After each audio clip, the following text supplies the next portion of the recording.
بسم الله الرحمن الرحيم. Section 1. Introduction to the word Allah.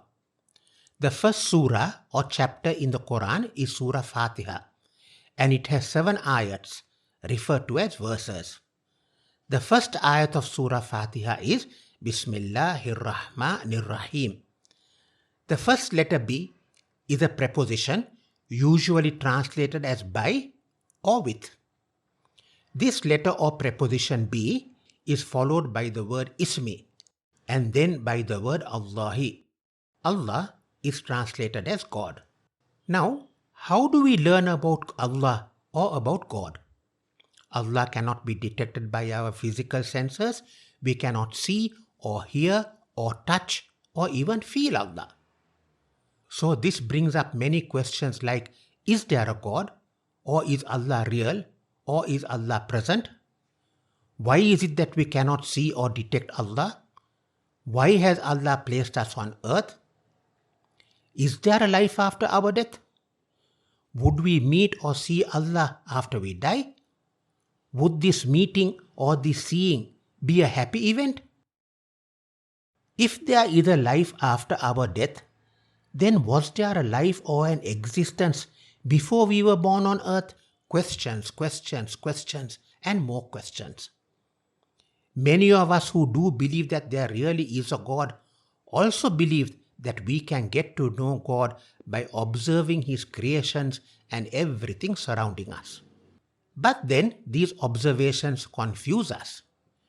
We read, hear, and even observe many unexplainable injustices, many wars, many acts of cruelty and oppression, and we ask, why is Allah or why is God allowing doing this or even allowing this? Some of these injustices are so cruel that we sometimes even doubt the existence or the presence of a God, a kind, merciful, loving, and just God. We sometimes even wonder if God is actually some sadist. That thought, however, just does not make sense. So then, how do we credibly and rationally reason out and learn as much as possible about Allah and the haqq or the truth about Allah and His plans for us? Section 2. Seeking Allah. We cannot see Allah. Then how do we get to recognize, identify, and then realize or be guided or be enlightened by Allah? One way would be to seek Allah through the Quran. How do I, or for that matter, how do we do that?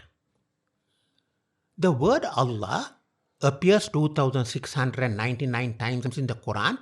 The 3-letter root hamza lam ha occurs 2851 times in the Quran in 3 derived forms. 147 times as the noun ilāh, 2699 times as the proper noun Allah, 5 times as the form of address Allahumma. Does this not indicate that there is an enormous amount of material about Allah in the Quran? Seeking Allah by means of the Quran.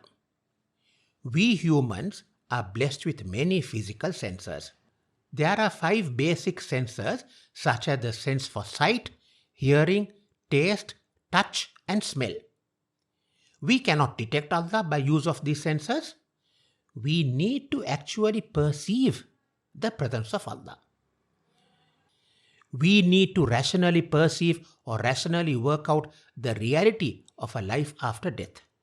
We need to rationally perceive or rationally work out whether there is a day of recompense, a sort of a day of judgment, where Allah rewards doers of good and punishes the doers of evil.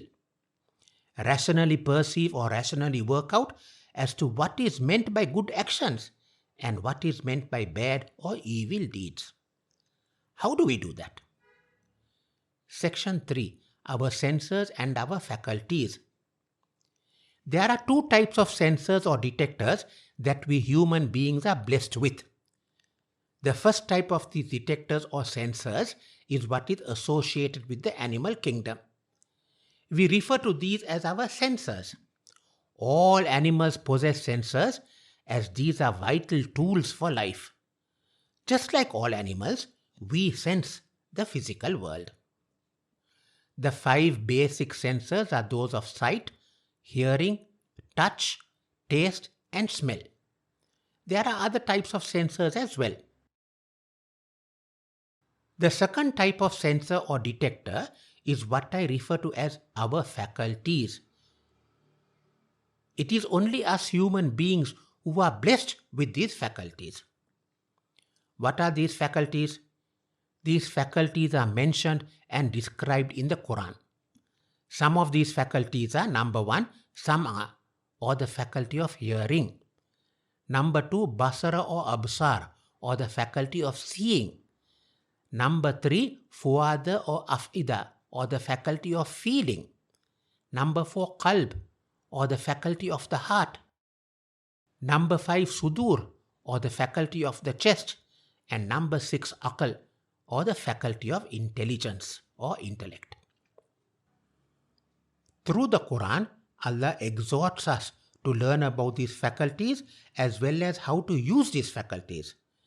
These are faculties to sense or to see the unseen, referred to as the ghaib.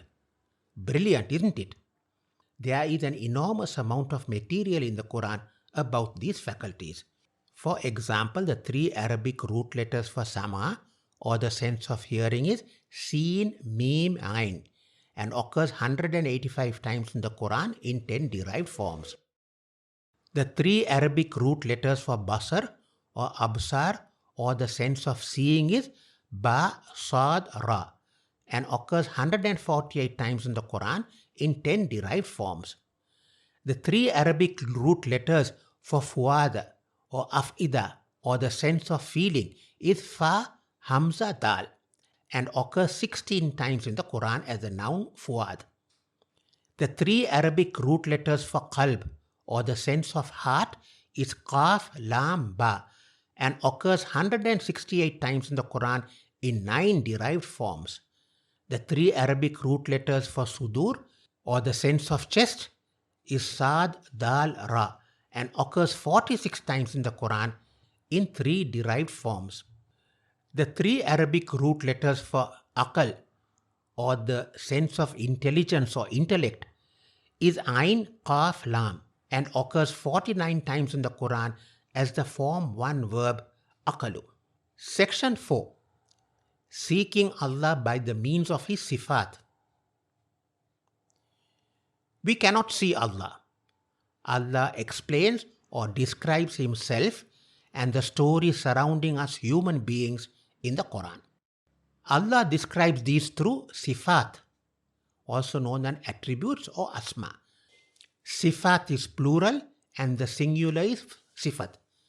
Since we cannot see Allah, we must perceive Allah through understanding these sifat, which we do by using our faculties. There are many sifat of Allah mentioned or described in the Quran.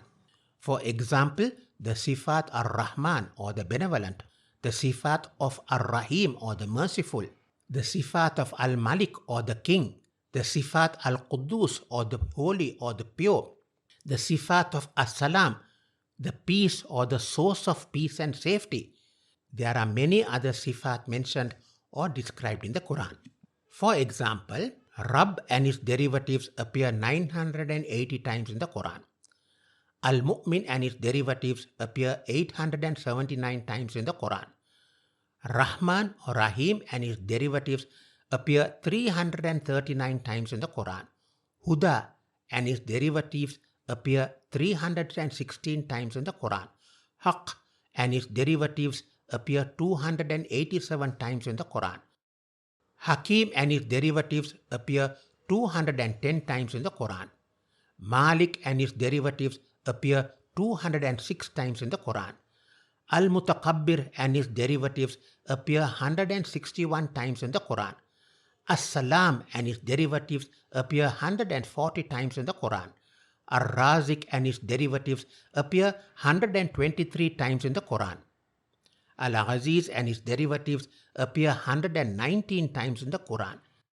There are many more sifat and many more explanations to each of these sifat in the Quran. Section 4. The dual sifat. There is another type of sifat of Allah that also fascinates me. These are what I refer to as the dual sifat or even dual attributes. In many ayats in the Quran, Allah describes Himself using a combination of two sifat. During my research of the Quran, I have collected a list of the different dual sifat combinations and the number of times each of them appear in the Quran. Here is a list of 20 dual sifat from the Quran, along with the number of times each of these dual sifat is repeated in the Quran. Please note, the information in this list is what I have counted and compiled. I have checked and double-checked these details, however, these are subject to correction. Wallahu ghafurur rahim. Alhamdulillahi rabbil alameen. إنك أنت العزيز الحكيم. إن الله سميع عليم. والله عليم حكيم. إن الله كان غفورا رحيما.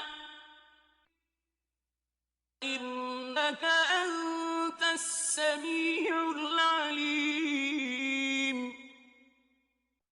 وإن ربك لهو العزيز الرحيم. إن الله كان عزيزا حكيما. إن الله بالناس لرؤوف رحيم. إنه هو الغفور الرحيم. إن الله واسع عليم. تنزيل الكتاب من الله العزيز الحكيم. وكان الله عزيزا حكيما. إنه هو التواب الرحيم. وأنت أرحم الراحمين. إن ربك حكيم عليم. بسم الله الرحمن الرحيم. إنك أنت العليم الحكيم.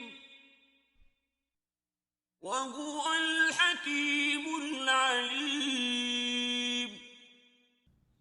Please note, the dual sifat Ar-Rahman Ar-Rahim appears 4 times in the Quran. However, if we consider Bismillahir-Rahmanir-Rahim as the start to another 112 surahs, then the dual sifat Ar-Rahmanir-Rahim would appear 116 times. There are many things that fascinate me about these dual sifat or descriptions. Let me briefly describe 2 of them. The first one, it fascinates me that Allah sometimes interchanges the order of the dual sifat. For example, let's take the dual sifat combination of Hakim and Alim. We find that this combination of these 2 sifat may appear as Alimun Hakim and also as Hakimun Alim. Does it not pique your curiosity to find out as to why the order of these 2 sifat have changed? And what are the differences and what do these differences signify? The second point, it also fascinates me that Allah presents these dual sifat with different pronunciations and different spellings, especially at the endings of these words or sifat. Let me show you the differences again. with the dual sifat of Hakim and Alim? In the following chart, I have shown 5 ayats that show these differences. In the 4th column of this chart, I have included a reference ayat number. And in the 5th column, I have mentioned the number of times each dual sifat phrase appears or is repeated in the Quran. You can see the differences in the spellings as well as hear the differences in the recitation.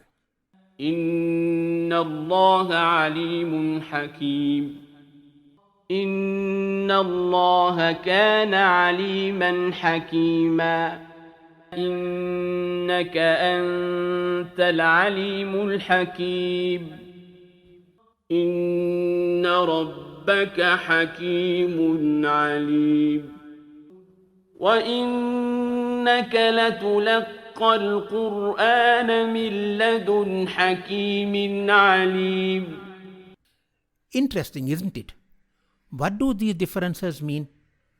The Quran contains an enormous amount of material to work with. How do we do that? We must learn the Arabic grammar of the Quran. I can assure everyone that the effort to learn this language and its grammar is well worth it. Section 5, the multi-sifat ayats. Just like there are many dual sifat, there are also some ayats that contains what I refer to as the multi-sifat ayats. These are a few examples. هو الله الذي لا إله إلا هو عالم الغيب والشهادة هو الرحمن الرحيم هو الله الذي لا إله إلا هو الملك القدوس السلام المؤمن المهيمن العزيز الجبار المتكبر سبحان الله عما يشركون هو الله الخالق البارئ المصور له الأسماء الحسنى يسبح له ما في السماوات والأرض وهو العزيز الحكيم. Interesting, isn't it? Isn't it obvious that the Quran contains an enormous amount of material for each of us to work with? As Muslims who do not understand Arabic, how do we do that? I would recommend the following. The first and most important lesson is that we learn the Arabic grammar of the Quran. There are many ways of doing this. On the web, there are a huge number of courses that teach this Arabic through websites of the teacher. I also find that there are several such courses that are easily accessed from YouTube. There are quite a few courses that are completely free. On YouTube, I have compiled and uploaded a series of videos from the lectures of Asif Meher Ali in Toronto, Canada, who is teaching from the Madina books compiled by Dr. C.V. Abdur Rahim during his almost 40 years experience of teaching Quran Arabic at the Madina University to non-Arab or foreign students. The link to my channel is, and this link is also given in the description box below. This is the link to the video that outlines the course. And this link is also given in the description box below. The second area of learning that I would seriously recommend refers to our faculties. At the early part of this video, I briefly explained about our senses and our faculties. Some of our senses are those of sight, hearing, tasting, smell and touch. We use our senses to sense the outer physical world. The Quran points out to us our faculties.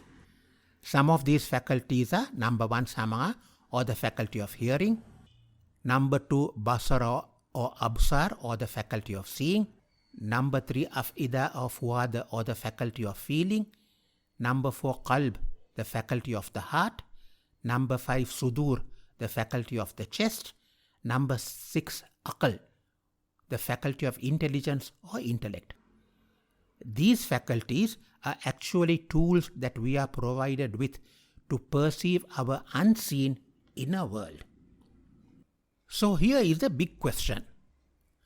How do I detect an unseen ghaib inner world? I do not know the answer, but during my research of Quran, the question about our faculties was working in my mind. I have described my experience or my lessons of what I detect as the inner ghaib world in my book titled No God or No God. Maybe I am right, or maybe I have missed the correct lesson. Anyway, I would recommend those who are interested in pursuing the topic to read this book. It is available from Amazon as well as some leading bookshops in Colombo.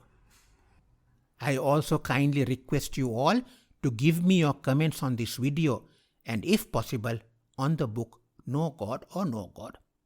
Jazakallahu khairan. Assalamu alaikum.